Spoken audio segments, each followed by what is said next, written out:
This video is sponsored by Aura. The highest paying finance career tier list. That is what we're gonna be going over today. We're gonna be ranking different finance careers from S tier, which is the best, to F tier, which is the worst, from a financial perspective in terms of how much money you'll make. We'll also be talking about other factors, but primarily we're gonna focus on how much they make. So it's really difficult to find accurate numbers on how much you can expect to make in different finance jobs because a lot of the time it doesn't have as much to do with the job you're in, but more to do with the company you work for or the industry that you're in. So if you appreciate me doing research and doing these types of videos, go ahead, gently tap that like button and also share the video with somebody else you think would want to see it. And if you agree or disagree with any of these rankings, let me know down below. At the end of the day, this is just my opinion.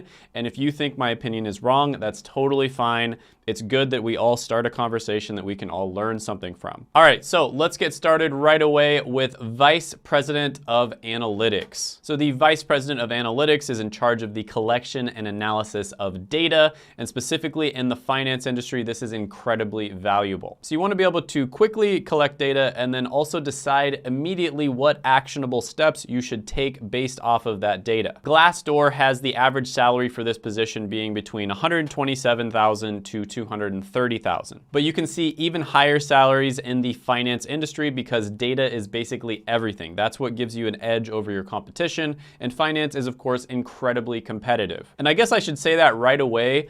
This list is for people who are like A-type personalities.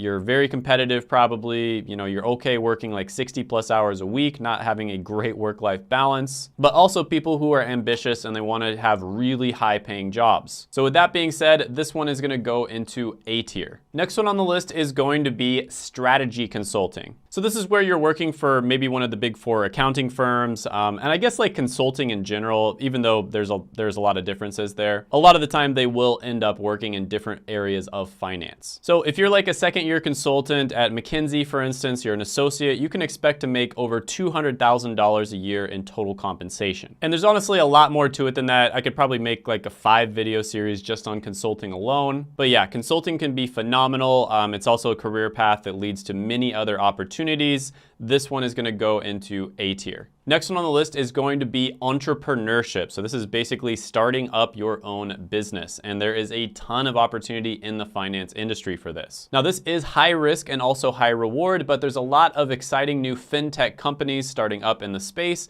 And one of them is the sponsor of today's video, which is Aura. Do you guys know what the fastest growing crime that's affecting millions of people in America is? Well, the answer is identity theft. And there is a new victim every 14 seconds. A few years ago, my roommate had his identity stolen not once, but twice, and it completely turned his life upside down. And that's why I'm excited to partner with today's sponsor, Aura. Aura is identity theft protection, fraud monitoring, a VPN, password management, and antivirus all combined into one easy-to-use app. Now, you might have one of these services already, but if you don't have all the tools, it's like locking the front door but leaving the back door wide open. Those who have their identity stolen are often shocked when it happens. Imagine trying to log into your email account one day to see that your password has changed hours ago, and then you start getting notifications of activity from your bank, credit cards, crypto accounts, etc. It's scary and unfortunately a reality for too many people. Thankfully, Aura monitors the dark web for emails, passwords, and social security numbers and sends alerts fast right to your phone and email. I actually use Aura, and when I entered my email into Aura,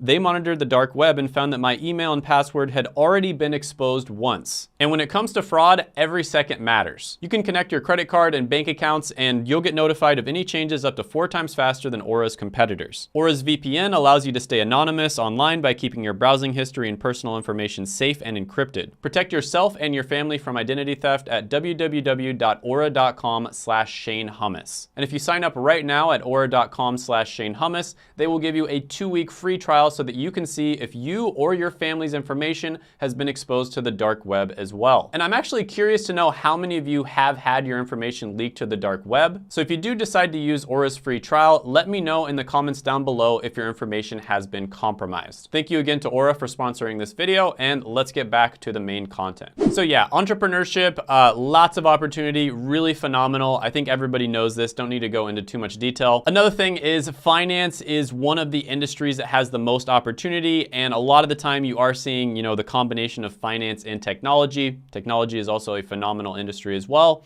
And so if you start a business in one of these industries, you're gonna have a much better chance of success. So yeah, entrepreneurship is S tier. All right, so I'm gonna go over these really fast so I can keep this video relatively short. Not gonna explain these decisions all that much. So tax director is gonna be next one on the list. Glassdoor has them making about $123,000 to $210,000 per year. This one goes into A tier. Now, if you go into banking, you can expect to make somewhere between $90,000 to $140,000 a year right off the bat. So banking can be really good, but it's also really competitive. Investment banking is next on the list, and this is something where you might do something like mergers and acquisitions, IPOs, debt refinancing, etc. And finance is well known for you to work, you know, really crazy hours, and investment banking is actually probably the worst one. You're gonna be working somewhere between 80 to 120 hours a week easily. But you can make over $200,000 a year starting off in investment banking if you're able to land a job. And it's also basically a pipeline to even better jobs down the line. So investment banking, this one has to go into S tier. So one example would be an investment banking managing director. This is definitely not an entry-level job, but you know, this is one of the ones that you can look for down the line, and they absolutely make bank. So again, these numbers are really hard to find. I couldn't find one on Glassdoor, but the numbers that I'm seeing are $350,000 to $600,000 a year. And that's just your base salary. Your bonus ranges somewhere between 100 to 200% of your base. So that's $750,000 to $1.8 million a year total compensation. So that's just one example, not an entry-level job, not even close to entry-level, but that one also is gonna go into S tier. Corporate banking is another type of banking, and again, I could probably make an entire video just on this stuff alone, maybe even an entire series of videos. But corporate banking, you're typically gonna focus more on the credit side of things, and you can also expect to make pretty good money from this, you know, over $100,000 a year in your first year. So this one is also gonna go into A tier. Next one is Director of Financial Planning and Analysis. Now this is not an entry-level job, but you can expect to make around $113,000 to $175,000 a year. And so because of the fact that it's definitely not an entry-level job, but it still has pretty decent pay, I'm gonna go ahead and put this one into B tier. Next one on the list is going to be asset management. So you're gonna be working in asset management. This is another job you can get right out of school, and you can expect to make somewhere around $90,000 to $110,000 a year. So because of the fact that you can make $100,000 right after school, which is just totally unheard of in almost any other industry, this one is gonna go into A tier. So another route you could go is working in the field of credit. This is basically where you're analyzing companies' finances and seeing how worthy they are of getting credit, basically the ability for them to borrow money. So you can make somewhere between $75,000 to $95,000 a year starting off in credit. That's pretty good. That puts it in the B tier range. Now, a position you might move into is going to be credit risk manager. This is not an entry-level position, and a lot of the time that actually requires a master's degree, but you can make, according to Glassdoor, $67,000 to $134,000 a year. So overall, because it's not entry level, because it might require a master's, this one is gonna go into B tier. Next one on the list is corporate development, which is similar to mergers and acquisitions, but you're actually working for the company that's making the acquisition this time. And I saw a lot of numbers thrown around out there, but this one's typically somewhere between $80,000 to $115,000 a year just starting out. So this can be entry level. So that's pretty good. That one is gonna go into A tier. All right, so now we're gonna move into some of the ones that are extremely sought after. So these are very difficult to get into right out of school, but it's possible. So anybody who's familiar with finance is gonna know these. It's basically three different categories: private equity, hedge funds, and venture capital firms. And with all three of these, I'm just gonna go ahead and lump them together. I might make three separate ones or whatever, but they're all S tier, essentially. You can make somewhere between $125,000 to $250,000 a year just starting off after college, which that is just, I mean, that's just mind-blowing. There's a lot of people who work their entire lives, you know, 40-year careers, and they never get to like the $125,000 a year mark. And with these careers, you can actually hit that in the first year. A lot of people, even if they start off in something else like banking, for instance, this is their goal, is to get into venture capital, hedge funds, or private equity. Next on the list is going to be equity research, and there's actually a lot of different career paths you can go down. One of them is equity analyst. So the Glassdoor salary range here is $64,000 to $164,000 a year, which is a pretty big range. And basically you're analyzing company stocks and then you're making predictions about where that stock is headed in the future. So this can be a pretty good one to go into. I'll put it into A tier. Next on the list is going to be a financial analyst. Now, these two things sound very similar, right? But financial analysts make much, much less, about $49,000 to $89,000 a year. Still pretty good, but for this list, not amazing. I'm gonna go ahead and put it into C tier. Another one you hear a lot about is finance manager. This is a very common one you see on BLS. And basically this is the guy at the car dealership who tries to get your car financed for you and spits out a number. And according to BLS, finance managers make about $108,000 a year. Next one on the list is going to be a software developer that works in finance. So you have the skills of finance and software development at the same time. A lot of the time you might be working for a quant hedge fund, so a hedge fund that focuses specifically on mathematics, and you can make really, really good money. We're talking like $100,000 a year starting out. $200,000 total comp. So this one is gonna go into A tier. Next one on the list is going to be a finance quant trader. So again, you would be working at a quantitative hedge fund. A lot of the time your base will be 125 to 150K in your first year working for them.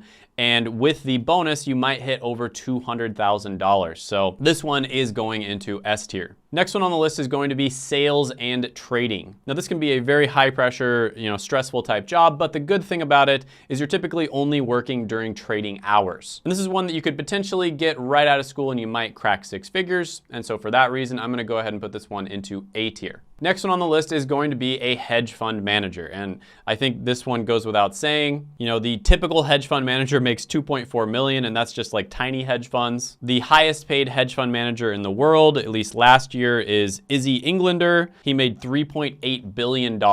So yeah, obviously this one's gonna go into S tier. Definitely not an entry-level role. I mean, I guess you could just start your own hedge fund, but it'd be tough to get people to actually invest in it. Typically, you'd wanna get some experience first and then move into it. Next one on the list is going to be an accounting senior manager. A lot of overlap between accounting jobs and finance jobs. This is not an entry-level job. So let's say you're an accounting senior manager at like a Big 4 firm, you'd expect to make probably $200,000 a year. And if you're a partner, something like 10 to 20 years into your partnership, you'd probably making $300,000 to $350,000. One thing that's nice about this job is your base is probably gonna be higher than a finance job, but the downside is your bonus probably isn't gonna be as high. Next one on the list is going to be financial controller. I actually interviewed somebody, Bill Hanna.